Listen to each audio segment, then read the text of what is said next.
Doutor, você é um grande estudioso, entendedor da endometriose, que é um dos maiores doenças que mais causam infertilidade. Tem alguma ligação com o câncer de mama? Tem duas respostas em relação à endometriose que eu vou te dar. Primeiro, que existem alguns estudos que mostram que quem tem endometriose tem um pouco mais de risco de ter câncer de mama. Eu tomo muito cuidado de falar isso para não gerar um trauma para as portadoras de endometriose achando que vão ter câncer de mama. Não, a relação não é tão evidente, tão grande assim. Mas é importante a gente saber que isso é um fato importante em relação a isso. Mas a outra coisa, já que a gente está falando no assunto, para a gente ter consciência, é que a mulher que tem endometriose e vai fazer o tratamento também tem que pensar em congelar óvulo muitas vezes. Porque às vezes o tratamento da endometriose também pode diminuir a reserva ovariana e pode requerer a criopreservação de óvulo antes dela fazer o tratamento da doença. Qual é o principal tratamento da endometriose, doutor, e por que ele pode afetar a reserva ovariana? Então,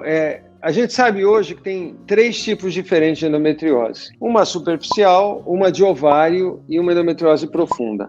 A endometriose ovariana, se a gente for retirar o cisto de endometriose, isso pode diminuir um pouco a reserva ovariana no pós-cirúrgico. Mas a própria doença por si só também está associada a uma reserva ovariana mais baixa. Então, é sempre importante a gente falar sobre isso. E hoje, Ju, é muito fácil a gente avaliar a reserva ovariana. Existem plataformas de avaliar a reserva ovariana que são muito bacanas. Existem plataformas modernas, tem uma startup brasileira, inclusive, que criou uma forma de a gente avaliar a reserva ovariana com um sangue chamado capilar, uma picadinha no dedo. Então, tudo isso são perspectivas muito bacanas para empoderar a mulher para que ela possa tomar decisões corretas, né? Principalmente em situações tão delicadas como essa. A endometriose, doutor, é uma doença hereditária, genética? Ela vai surgir ao longo da vida ou geralmente já no início, por exemplo, na menarca da mulher? A endometriose ela pode aparecer da primeira até a última menstruação de uma forma mais evidente. E dentro desse período que ela pode aparecer, muitas vezes o diagnóstico demora para ser feito. Então, a média de diagnóstico é 30 anos de idade, mas o tempo que demora para a mulher fazer diagnóstico, às vezes é lento, é de 7 anos. E se o sintoma começa mais cedo, ele pode durar 12 anos. Para dizer que